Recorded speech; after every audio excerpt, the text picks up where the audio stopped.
Olá, seja bem-vindo à nossa terceira aula de soteriologia. Nessa aula nós falaremos sobre o novo nascimento. Nas duas aulas passadas nós falamos a respeito do estado natural do homem, pecaminoso, morto espiritualmente, e como Cristo na cruz ele conciliou os homens a Deus, em especial a sua igreja. A questão é como que esses benefícios se aplicam a nós. Como que o Espírito Santo aplica a nós esses benefícios conquistados na cruz por Cristo. Então, antes de iniciarmos, eu quero fazer uma leitura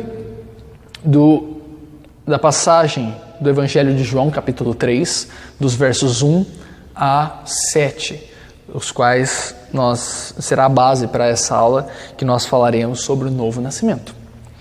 Diz assim a palavra de Deus: E havia entre os fariseus um homem chamado Nicodemos, príncipe dos judeus. Este foi ter de noite com Jesus e disse-lhe: Rabi, bem sabemos que és mestre vindo de Deus, porque ninguém pode fazer esses sinais que tu fazes se Deus não for com ele. Jesus respondeu e disse-lhe: Na verdade te digo, que aquele que não nascer de novo não pode ver o reino de Deus. E disse-lhe Nicodemos: Como pode um homem nascer, sendo velho? Pode porventura tornar a entrar no ventre da sua mãe e nascer? Jesus respondeu: Na verdade te digo, que aquele que não nascer da água e do Espírito não pode entrar no reino de Deus. O que é nascido da carne é carne, o que é nascido do Espírito é Espírito. Não te maravilhes de ter dito: necessário vos é nascer de novo.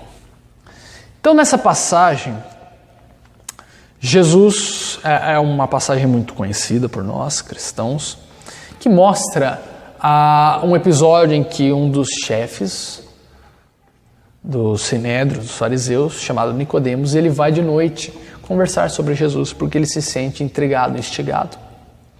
E ele começa elogiando a Jesus, tal. E dentre esses elogios, Jesus ele corta rispidamente Nicodemos e diz assim: você precisa nascer de novo para ver o reino de Deus. Note bem, Jesus não estava falando com um publicano, Jesus não estava falando com um samaritano, Jesus não estava falando com uma pessoa que não era conhecedora da Bíblia.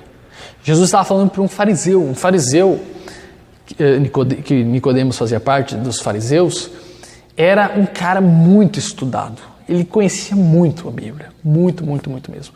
Ele era um teólogo muito bom. É lógico que ele distorcia, ele era bom na questão de conhecer a lei de cor, mas ele distorcia, ele era limitado. Então, Jesus está falando para um cara que se nós víssemos Nicodemos, nós tiraríamos o chapéu para ele. Nós diríamos: você é um exímio homem de Deus. Mas Jesus ele viu o interior daquele homem e disse que era impossível ele ver o reino de Deus se ele não nascesse de novo.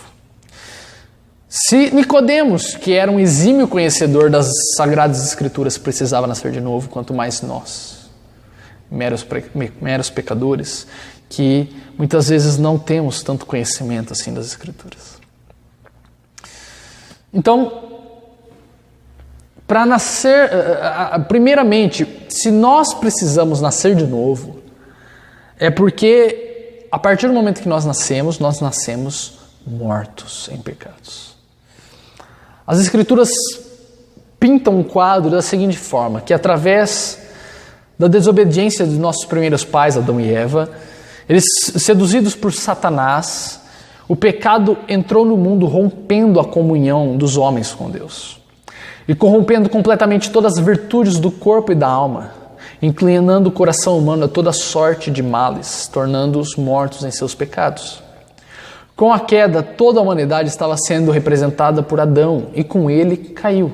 Sendo assim, toda a sua descendência nasce com o pecado original, que é um ser distorcido, um ser corrompido, não um pecado em si, mas tendo a sua vontade cativa ao pecado. Logo, não há mais vontade de se fazer o bem, muito menos buscar a Deus, pois está morta moralmente e é, por natureza, filho da ira de Deus. Todas as transgressões que procedem do coração humano são causadas pelo fato do homem estar inteiramente inclinado a todo tipo de mal, pois está separado da comunhão com Deus. Tais pecados, tanto o original quanto os cometidos durante a vida, eles são transgressões contra a santidade de Deus, os quais o homem justamente é culpado. Como consequência desses pecados, a ira de Deus e a maldição da lei estão sobre o pecador. Portanto, eles estão expostos à morte, juntamente com as misérias espirituais, temporais e eternas. Isso não significa que o homem é mau o máximo possível, certo? O pecado não corrompeu todo o seu ser no sentido total de ele ser no máximo um demônio. Não, mas na questão de todas as áreas têm sido tocadas e distorcidas pelo pecado.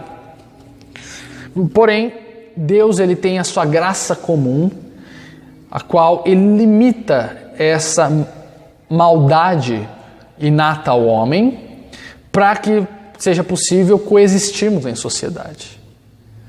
E é lógico que Deus institui também a questão governamental para limitar também, para impor regras, para que haja uma vivência. Então, homens, os piores homens que nós temos como referência em mente, um serial killer, um psicopata, o Hitler, ainda assim eles não chegaram ao clímax, ao máximo de sua depravação, porque mesmo assim, mesmo a sua maldade extrema, ainda assim Deus limita para que não seja totalmente maximizado na sua plenitude as maldades que estão no coração do homem.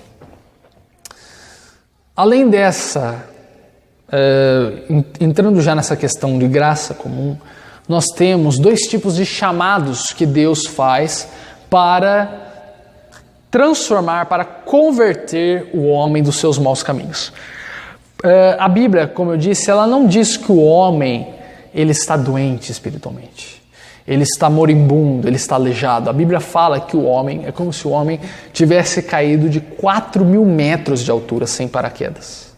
Ele está morto, ele está totalmente desintegrado, não há possibilidade dele querer Deus, não há possibilidade dele crer porque o morto não crê, o morto não busca Deus, o morto não faz nada. Então Deus usa dois tipos de chamados para alcançar aqueles que Ele quis, mediante a sua graça, alcançar.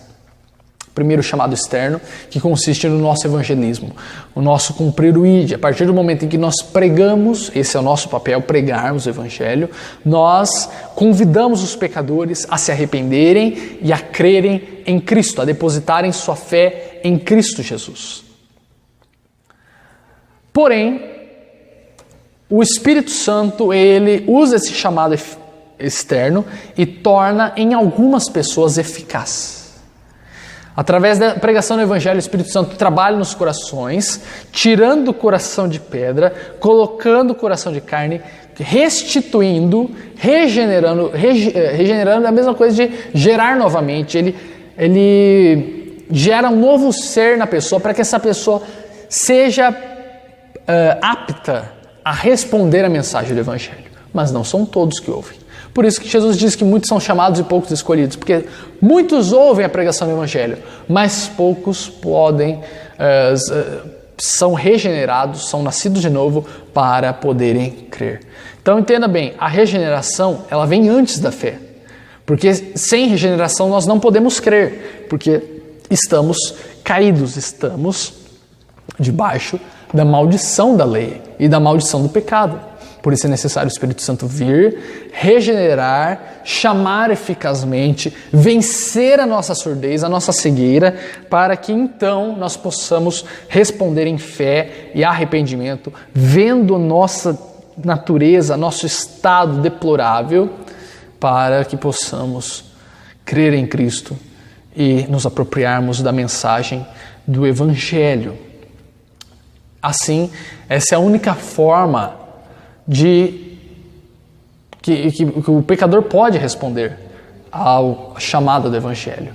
Não há meio, não conseguimos usar meios artificiais, apenas o Espírito Santo tem o poder da vida e restitui e pode trazer à vida aquele que está morto espiritualmente, para que ele possa ver o reino de Deus, pelo qual é impossível ver o reino de Deus, certo? É impossível.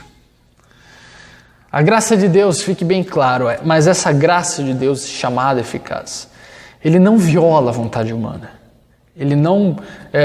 O Espírito Santo não pega as pessoas pelo cabelo e arrasta para que elas possam ser salvas, entrar no céu. Não.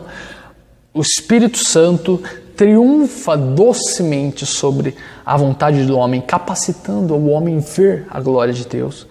E sendo assim, de livre e espontânea vontade, o homem a sentir e crer em Deus, responder com arrependimento e fé. A questão é, como eu disse, há o chamado externo, o chamado interno. Alguns são regenerados pelo Espírito Santo, outros não. A pergunta é, por quê? O que diferencia uma pessoa da outra? Por que uma pessoa se converte e a outra não? Por que o Espírito Santo trabalha no coração de uma pessoa e da outra não? A questão é que antes da fundação do mundo, nos tempos eternos, Deus decretou tudo o que haveria de acontecer. Porém, Ele não é o autor do pecado nem do mal.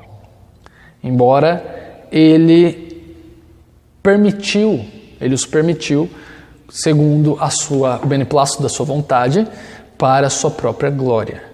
Nem é violentada a vontade e responsabilidade humana. Porém, para a sua glória, por meio do seu decreto eterno, foram predestinados, antes da fundação do mundo, alguns homens e anjos para a vida eterna e outros predestinados para o castigo eterno. O número daqueles que serão salvos e, consequentemente, daqueles que serão condenados é imutável, está definido desde a fundação do mundo, sendo impossível aumentar ou diminuir. Deus predestinou antes da fundação do mundo aqueles que desfrutariam da vida eterna, baseado unicamente na sua livre vontade, não em uma fé previamente conhecida de uma pessoa, boas obras que uma pessoa faça, ou algo na criatura que o movesse a tal escolha. Ou seja, nada que a gente faça pode comprar a favor de Deus. Aqueles que foram preordenados à salvação em Cristo foram devido ao secreto conselho de Deus, baseado em sua livre graça, amor e misericórdia, no seu eterno propósito de ser glorificado através da salvação dos eleitos em Cristo. Mesmo os eleitos são achados caídos em Adão, primeiramente, nascem caídos em Adão. Devido a isso, Deus preordenou os meios pelos quais a sua graça os redimiria. Deus, ele define um tempo em que eles serão chamados eficazmente. Sendo chamados pelo Espírito no seu devido tempo, dando-lhes a fé em Cristo e o arrependimento por seus pecados, tornando-os justificados, sendo adotados como filhos de Deus, santificados e guardados por seu poder através da fé salvífica. Aos demais que não foram preordenados, lhes é dado como justiça pelos seus pecados a desonra e a ira de Deus, o qual recusa ou concede misericórdia a quem quer, segundo o beneplácito da sua vontade. Eu sei que a sua cabeça deve estar explodindo, muitas vezes, é provável que você não tenha ouvido nunca a esse respeito, mas vamos esclarecer isso. Para compreendermos essa verdade, nós temos que distinguir entre graça e justiça.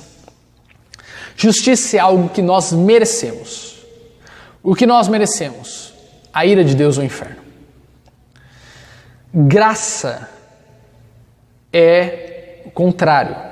Graça é um favor imerecido. Deus não deve graça a ninguém. Porque se ele devesse graça a alguém, isso já não seria mais graça, mas justiça. Vamos ler a passagem de Romanos 9, verso 11 a 16, para que vocês entendam mais a respeito de como Paulo lida com essa questão de graça e justiça. Ele diz assim: porque não tendo eles ainda, ele está falando aqui de Jacó e Esaú, tá? Porque não tendo eles ainda nascido, nem tendo feito bem ou mal, para que o propósito de Deus, segundo a eleição, ficasse firme, não por causa das obras, mas por aquele que chama, foi-lhe dito a ela, a Rebeca: O maior servirá ao menor. Como está escrito, amei a Jacó e odiei a Esaú. Que diremos, pois? Que há injustiça da parte de Deus? De maneira nenhuma. Pois diz a Moisés, compadecer-me-ei de quem me compadecer, e terei misericórdia de quem eu tiver misericórdia. Assim, pois, isto não depende do que quer, nem do que corre, mas de Deus que se compadece. Paulo está tratando uma verdade muito delicada, que é que Deus ele escolhe certas pessoas e não outras, porque Ele quer. É o propósito dele, a vontade dele. Não tem nada na pessoa. Antes de Jacó e Esaú nascerem, Deus escolhe Jacó e diz que o Esaú serviria a Jacó, mesmo antes deles fazerem qualquer coisa. A questão é que graça é sempre um presente divino. Por isso que a Bíblia fala que somos salvos pela graça. Deus nos escolheu para nos salvarmos porque Ele quis. Não fizemos nada para que Deus nos escolhesse, mas Ele nos quis. Ele quis que nós fôssemos objetos da sua graça. Então, eu ilustrei aqui no infográfico bem interessante duas esferas. Ira, quer dizer, justiça e não justiça. Na esfera de não justiça, duas coisas: a injustiça e a misericórdia. Para as pessoas que Deus não salva, não quer salvar, são dado ira, que é justiça, o inferno. Eles merecem isso. Para aqueles que Deus propôs salvar, lhes são dados misericórdia, que não é justiça, mas também não é injustiça, é misericórdia. Então, para uns ele dá justiça, outros ele dá misericórdia, mas para nenhum ele dá injustiça. A questão é que a misericórdia é baseada na graça, então ele dá a quem ele quer. Ele não deve misericórdia a ninguém. Você entende isso? É interessante. Certa vez eu estava conversando com um amigo meu e ele disse assim: Lucas, eu sei que a Bíblia fala isso, mas eu não posso aceitar um Deus assim. E eu disse a ele o seguinte: você não pode aceitar um Deus assim porque você não entende a gravidade que o pecado é diante de Deus. Por nós termos um ser corrompido, nós vivemos diariamente com o pecado passa a ser parte do nosso dia, parte do nosso viver. Então muitas das vezes nós não temos o entendimento de quão desprezível, quão repulsante é o pecado diante de Deus, porque Ele é santo. E muitas das vezes nós não temos a ideia da justiça de Deus, porque nós vivemos sob a graça comum. Nós vivemos, é comum, é ordinário, sempre vivemos a misericórdia de Deus. Raras vezes nós vemos, por exemplo, uma Sodoma e Gomorra sendo destruída. Nós vemos um dilúvio. Raras vezes.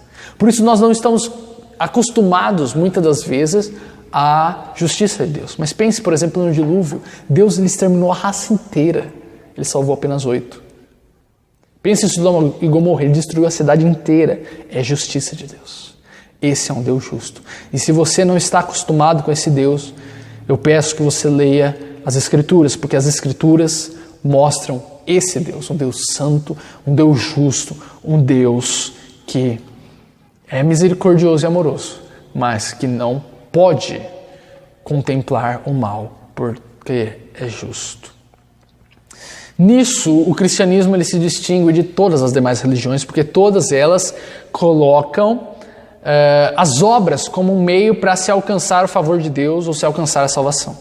O cristianismo fala, não, a sua salvação segundo Efésios 2,8 diz, porque pela graça sois salvos mediante a fé, e isto não vem de vós, é dom de Deus, não vem de obras para que ninguém se glorie. Se nós analisarmos gramaticalmente, o isto não vem de vós se refere à fé. A fé que nós temos não vem de nós, é dom de Deus mediante a graça. A partir do momento que somos alvos da graça, nós temos o nosso ser regenerado, o próprio Deus nos dá a fé que devemos crer nele e nos dá arrependimento. Nem o arrependimento e a fé nos são de nós próprios, são dons de Deus. para que não venhamos a nos gloriar em maneira alguma. E esse é um dos pontos, um dos pilares da fé cristã chamado sola fide, ou somente a fé, que diz que somos salvos somente pela fé em Cristo, nos méritos de Cristo. Nenhuma obra. Somos salvos para a obra, para fazermos boas obras. A fé genuína gera em nós boas obras, mas somos salvos, a nossa salvação é mediante a fé, e é uma fé que não vem de nós, é dom de Deus. Ok? Através dessa fé, nos são imputados a justiça de Deus, acontece a dupla imputação que nós dizemos. Nosso pecado, a partir da nossa fé, da nossa crença que Cristo pagou o preço dos nossos pecados, o nosso pecado é imputado, é despejado sobre Cristo, e a justiça que Cristo cumpriu todas as leis durante sua vida, aquela justiça ela é imputada a nós, e a partir do momento em que cremos, somos considerados justos diante de Deus. Não mais porque somos justos mesmo, nós somos santos, mas porque Deus vê em nós a justiça de Cristo nos cobrindo, certo?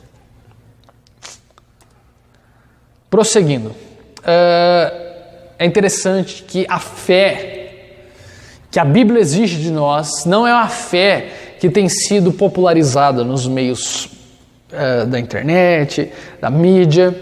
Muitas pessoas falam, não, eu não posso deixar a fé morrer, eu não posso deixar a fé falhar, eu tenho sempre fé em Deus.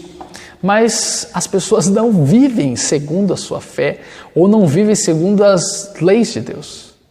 Portanto, a Bíblia nos diz que a fé, ela possui basicamente 3 elementos essenciais para ser uma fé bíblica. Primeiro, notitia, ou conhecimento, que se refere ao conteúdo da nossa fé, nas coisas que cremos, naquilo que cremos. A fé ela deve ter um conteúdo intelectual. Ela não pode ser vazia ou cega, mas ela deve ser baseada no conhecimento de certas verdades fundamentais. Por exemplo, que Jesus é o Filho de Deus, que Jesus morreu pelos nossos pecados. Segundo, assensus ou assentimento, que é a convicção de que o conteúdo de nossa fé é verdadeiro. Nós assentimos que tais coisas são verdadeiras. Uma pessoa ela pode saber a respeito da fé cristã e, apesar disso, crer que tal conteúdo não é verdadeiro, assim como muitos ateus fazem. Portanto, é normal nós podemos ter dúvidas em nossa fé. Nós podemos ter algumas coisas obscuras na nossa fé que não entendemos muito bem, mas precisa haver certo nível de afirmação e convicção intelectual para sermos salvos. Precisamos crer em algumas proposições básicas para que possamos achar salvação. E por último, fiducia, que é confiança, que se refere a uma confiança e dependência pessoal. Saber e crer no conteúdo da fé cristã não é suficiente, pois até os demônios fazem isto. A fé é eficaz somente se o indivíduo confia pessoalmente apenas em Cristo para a salvação.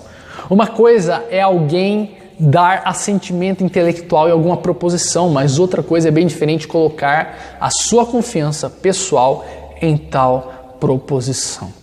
Podemos dizer que cremos na justificação somente pela fé, mas apesar disso vivemos como se nossas obras comprassem o céu ou comprassem o favor de Deus. É muito fácil nós entendermos a justificação pela fé, mas é difícil colocarmos no coração e vivermos confiantes que apenas as obras de Cristo nos bastam. Outra questão da fidúcia também, além de confiança, é afeição, é ter gozo, é se alegrar em Cristo. Porque antes, quando estávamos mortos em nossos pecados, éramos hostis com Cristo. Não queríamos ter a menor relacionamento com Deus. Mas a partir do momento que o Espírito Santo deposita em nosso coração a fé genuína, assim, nós que estávamos mortos em nossos pecados, nós passamos a ver Cristo de forma doce e abraçamos a Ele. Ou seja, de nenhuma forma ninguém ama a Deus, a Cristo perfeitamente, mas não podemos amá-lo se o Espírito Santo não mudar o nosso coração de pedra e transformá-lo num coração de carne. Quando notitia, assensus e fiducia, ou seja, conhecimento, assentimento e confiança estão presentes juntos, há a verdadeira fé. E quando há a verdadeira fé, ela se expressa em boas obras. Boas obras necessariamente seguirão a fé. Elas não fazem parte da fé, mas elas fluem da fé, elas são consequências da fé. É somente a fé que recebe o dom de Deus, a justificação, mas fé que justifica nunca estará sozinha, ela sempre se manifestará em boas obras. Juntamente com a fé, a regeneração que Deus opera em nós nos dá a conversão e o arrependimento, que são representados pelas palavras epístrofe e metanoia. Ambas elas trazem a questão de mudança de direção, mudança de mente, mudança de padrões, mudança de vivência. Há uma mudança radical em nosso ser. Aquilo que nós amávamos, não amamos mais. Aquilo que nós odiávamos, que é as coisas de Deus e tudo referente às leis de Deus, agora nós amamos, nos deleitamos na graça de Deus, porque passamos a ter um novo ser, uma nova vida mediante a regeneração do Espírito Santo operada em nossos corações.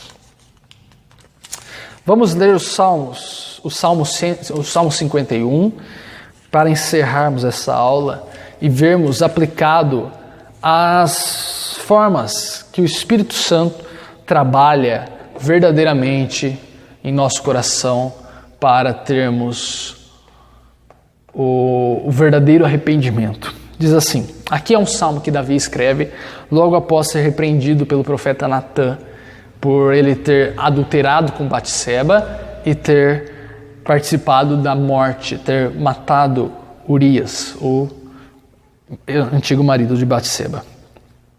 Davi diz assim, tem misericórdia de mim, ó Deus, segundo a tua benignidade, apaga as minhas transgressões segundo a multidão das tuas misericórdias. Lava-me completamente da minha iniquidade e purifica-me do meu pecado, porque eu conheço as minhas transgressões e o meu pecado está sempre diante de mim. Contra ti somente pequei e fiz o que é mal à tua vista, para que sejas justificado quando falares e puro quando julgares. Eis que em iniquidade fui formado e em pecado me concebeu minha mãe. Eis que amas a verdade no íntimo e no oculto me fazes conhecer a sabedoria. Purifica-me com hisopo e ficarei puro. Lava-me e ficarei mais branco do que a neve. Faze-me ouvir júbilo e alegria para que gozem os ossos que tu quebraste. Esconde a tua face dos meus pecados e apaga todas as minhas iniquidades. Cria em mim, ó Deus, um coração puro e renova em mim um espírito reto. Não me lances fora da tua presença, nem retires de mim o teu Espírito Santo. Torna a dar-me a alegria da tua salvação e sustém-me com um espírito voluntário. Então ensinarei aos transgressores os teus caminhos e os pecadores a ti se converterão. Livra-me dos crimes de sangue, ó Deus, Deus da minha salvação, e a minha língua louvará altamente a tua justiça. Abre, Senhor, os meus lábios e a minha boca entoará o teu louvor, pois não desejas sacrifícios, senão eu os daria. Tu não te deleitas em holocaustos. Os sacrifícios para Deus são espírito quebrantado e um coração quebrantado e contrito não desprezarás, ó Deus.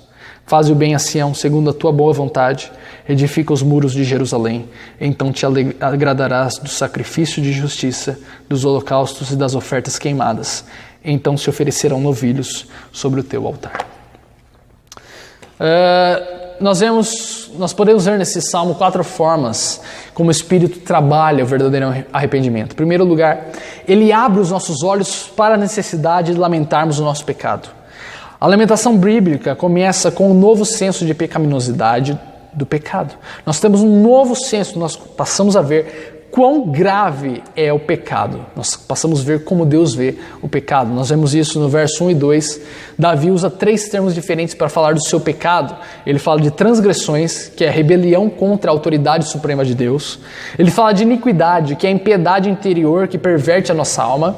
E ele fala de pecado, que é errar o alvo de glorificar a Deus e servir ao nosso próximo. O Espírito Santo já abriu seus olhos para ver como você de fato é através do espelho da lei de Deus?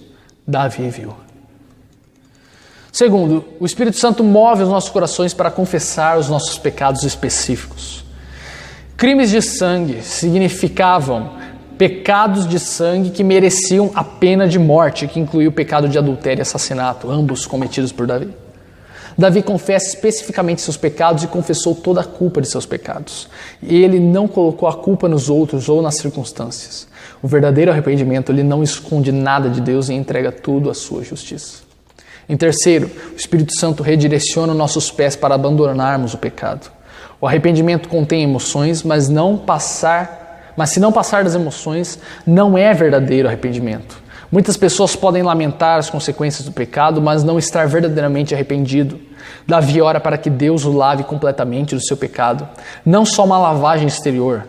O verdadeiro arrependimento não é algo rápido, mas uma dor sincera no coração que nos leva a modificar nossas vidas e redireciona a nossa vontade. O arrependimento tem um lado negativo, que é afastar-se do pecado, e um lado positivo, que é olhar para Cristo e aproximar-se de Deus.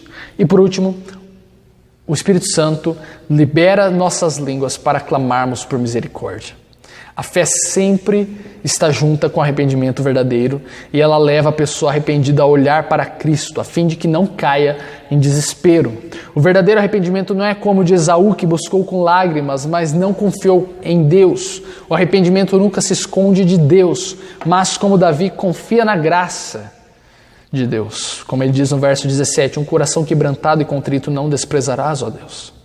O arrependimento trabalhado pelo Espírito é sempre a restauração trabalhada pelo Espírito, por causa de Jesus Cristo.